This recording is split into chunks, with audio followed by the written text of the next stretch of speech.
soprattutto quando ci sono grandi problemi da affrontare, c'è la sensazione che il male sia più forte e viene da chiedersi che cosa devo fare. കുടിയേറ്റക്കാരെയും വഹിച്ചുകൊണ്ട് ഒരു കപ്പൽ Italian തീരത്ത് നിന്നും കടലിലേക്ക് പുറപ്പെടുകയാണ്. ആ കുടിയേറ്റ കപ്പലിൽ കയറിപ്പറ്റി ജീവിതം രക്ഷിക്കാനായിട്ട് സാധിച്ചില്ലല്ലോ എന്ന സങ്കടം പുതച്ചുകൊണ്ട് ഒരുപാട് കുടുംബങ്ങൾ ഒരു ഇറ്റാലിയൻ കടൽ തീരത്ത് അവശേഷിക്കുന്നു. പക്ഷേ കുറച്ച് ദിവസങ്ങൾക്ക് ശേഷം അവർ തിരിച്ചറിയുന്നൊരു സത്യമുണ്ട്. കുടിയേറ്റക്കാരുമായിട്ട് പോയ യാത്ര ചെയ്യപ്പെട്ട ആ കപ്പലിനെ കടൽ വിഴുങ്ങി എന്നുള്ളത്. ഇറ്റാലിയൻ കടൽ തീരത്ത് അവശേഷിച്ച ഒരുപാട് കുടുംബങ്ങളിൽ ഒരു കുടുംബം പരിശുദ്ധ ഫ്രാൻസിസ് മാർപ്പാപ്പയുടെ കുടുംബമായിരുന്നു. കുടിയേറ്റക്കാരുടെ ചോരയാണ് എൻ്റെ സിരകളിലൂടെ പ്രവഹിക്കുന്നത് എന്നെഴുതിക്കൊണ്ടാണ് അദ്ദേഹം തൻ്റെ ആത്മകഥയായിട്ടുള്ള ഹോപ്പ് ആരംഭിക്കുന്നത് തന്നെ. മാർപ്പാപ്പയായതിനു ശേഷം വത്തിക്കാന് പുറത്ത് അദ്ദേഹം തൻ്റെ ഒഫീഷ്യൽ വിസിറ്റ് ആദ്യമായിട്ട് നടത്തുക ഇറ്റാലിയൻ ഐലൻഡായ ലാംപഡൂസയിലേക്കാണ്. ആ ലാംപഡൂസ എന്ന് പറഞ്ഞ ഐലൻഡിന് ഒരു പ്രത്യേകതയുണ്ട്. കാരണം ആഫ്രിക്കൻ വൻകരകളിൽ നിന്നും ജീവിതത്തിൽ ഒരു ഉയർപ്പ് സാധ്യമാണോ എന്ന ആഗ്രഹവും പേറിക്കൊണ്ട് ഒരുപാട് മനുഷ്യർ കുടിയേറ്റമായിട്ട് വന്നു കയറുന്ന കടൽ തീരമാണ് ലാംപഡൂസ. പക്ഷേ പാതി വഴിക്ക് തന്നെ കടൽ വിഴുങ്ങപ്പെടുകയും കപ്പൽ ഛേദത്തിൽപ്പെട്ട് അവരുടെ ശരീരാവയവങ്ങൾ തകർക്കപ്പെടുകയും ചെയ്യുന്ന ദുരനുഭവങ്ങളിലൂടെയാണ് ആ കുടിയേറ്റക്കാർ ജീവിതം മുന്നോട്ട് കൊണ്ടുപോകുന്നത്. എന്തുകൊണ്ട് പരിശുദ്ധ മാർപ്പാപ്പ ലാംപഡൂസ എന്ന് പറഞ്ഞ ഐലൻഡ് തിരഞ്ഞെടുത്തു എന്ന ചോദ്യത്തിന് ഒരൊറ്റ ഉത്തരമേ ഉള്ളൂ. കുടിയേറ്റക്കാരുടെ സർവ്വ നൊമ്പരങ്ങളും കൃത്യമായിട്ട് മനസ്സിലാക്കിയിരുന്ന ഒരു പൂർവ്വ പാരമ്പര്യം അദ്ദേഹത്തിൻ്റെ സിരകളിലൂടെ പ്രവഹിക്കുന്നുണ്ടായിരുന്നു. ലാംപഡൂസ ദ്വീപുകളിൽ നിരന്തരമായി അടിച്ചു കയറിയ കടൽ തിരമാലകളെക്കാൾ ഏറെയാണ് അവിടെ പെയ്തുകൂട്ടുന്ന കണ്ണീർ തിരമാലകളെന്ന് കൃത്യമായിട്ട് മനസ്സിലാക്കിയിരുന്ന ഒരു മാർപ്പാപ്പ ആ തീരത്തേക്ക് എത്തിയതിന് ശേഷം വേദനിക്കപ്പെട്ട, കുടുംബം ശിഥിലമാക്കപ്പെട്ട, അനാഥരാക്കപ്പെട്ട ഒരു ജനതയോട് അദ്ദേഹം പറയുന്നുണ്ട്, ഞാൻ നിങ്ങളോടൊപ്പമുണ്ട്. This is none of my business എന്ന് പറയുന്ന ഇൻഡിഫറൻസ് എന്ന് പറഞ്ഞ വലിയ പാപം നിലനിൽക്കുന്ന ഈ ലോകത്ത് അദ്ദേഹം പറയുന്ന മറ്റൊരു വാചകം ഇതാണ്, this is absolutely my business. ഇത് എൻ്റെയാണ്, ഈ ജനം എൻ്റെയാണ്, ഈ മനുഷ്യരെൻ്റെയാണെന്ന് അദ്ദേഹം ഉറക്കെ വിളിച്ചു പറയുകയാണ്. ഇൻഡിഫറൻസ് എന്ന് പറഞ്ഞ പാപത്തിന് പരിഹാരമായിട്ട് കൂടെയുണ്ട് എന്ന് പറയുന്ന ഒരു പുണ്യപ്രവൃത്തി ചെയ്തുകൊണ്ട് പരിശുദ്ധ ഫ്രാൻസിസ് മാർപ്പാപ്പ തൻ്റെ ദൗത്യം ആരംഭിക്കുകയാണ്.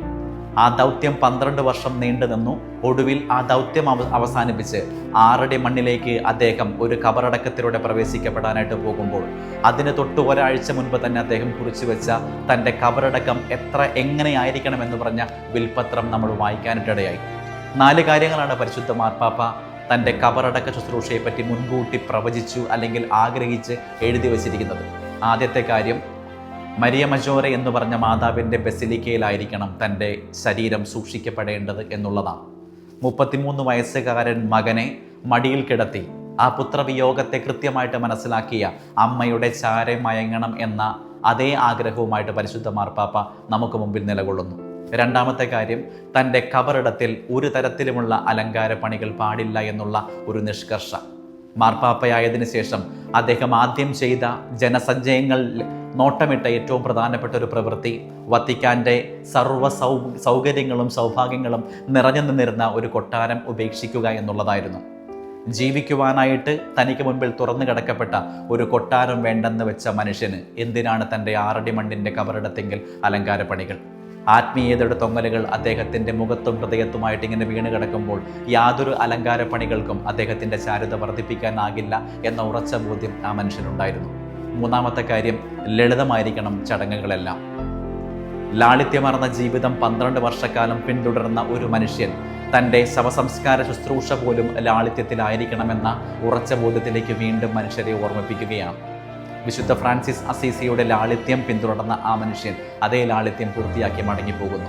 അവസാനമായിട്ട് അദ്ദേഹം കുറിച്ചു വെച്ചൊരു കാര്യം, തൻ്റെ കബറടക്കം ചെയ്യപ്പെടുന്ന സ്ഥലം തറയിലായിരിക്കണം എന്നുള്ളതാണ്. ഇംഗ്ലീഷിലൊരു പ്രയോഗമുണ്ട്, ഡൗൺ ടു എർത്ത്. മാർപ്പാപ്പയായതിനു ശേഷം ഈ മനുഷ്യനെ മനുഷ്യരോടൊപ്പമല്ലാതെ നമ്മൾ കണ്ടിട്ടില്ല. പാഞ്ഞു പോകുന്ന കാറുകൾ സഡൻ ബ്രേക്ക് ഇട്ട് നിർത്തിയതിന് ശേഷം തെരുവിൽ തനിക്കായി കാത്തു നിൽക്കുന്ന, തൻ്റെ സ്പർശനത്തിനായി കാത്തു നിൽക്കുന്ന ജനതയുടെ അരികിലേക്ക് ഒരു ഡൗൺ ടു എർത്ത് മനുഷ്യനായിട്ട് എത്ര തവണ ഇദ്ദേഹം ചുവട് വെച്ചു. ആ ചുവട് പൂർത്തിയാക്കുമ്പോഴും അദ്ദേഹം പറയുകയാണ്, എൻ്റെ കബറിടം മണ്ണോട് ചേർന്നായിരിക്കണം. ഒരു കാര്യം കൂടി കൂട്ടിച്ചേർക്കാൻ ആഗ്രഹിക്കുന്നു, ജനിച്ചു വീണ പിറവി കൊണ്ട ഈ മണ്ണിനെ നമ്മൾ സ്നേഹിക്കണം. പിറന്നു വീഴാൻ സാധ്യതയുള്ള ഒരു തലമുറയ്ക്ക് വേണ്ടി ഈ മണ്ണിനെയും പ്രകൃതിയെയും നമ്മൾ കാക്കണമെന്ന് പറഞ്ഞ മനുഷ്യനാണ് തൻ്റെ ഉടല് മണ്ണിൽ അവശേഷിപ്പിക്കണം, തറയിലായിരിക്കണം തൻ്റെ കബറിടം എന്ന് പറയുക. ജീവിതം കൊണ്ട് വലിയ വെല്ലുവിളി ഉയർത്തി കടന്നു പോകുന്ന ആ വിശുദ്ധിയുടെ ആ വിശ്വരൂപത്തിന് മുൻപിൽ ഈ ദിവസങ്ങളിൽ സ്വർഗം തീർച്ചയായും കവാടം തുറന്നിരിക്കും.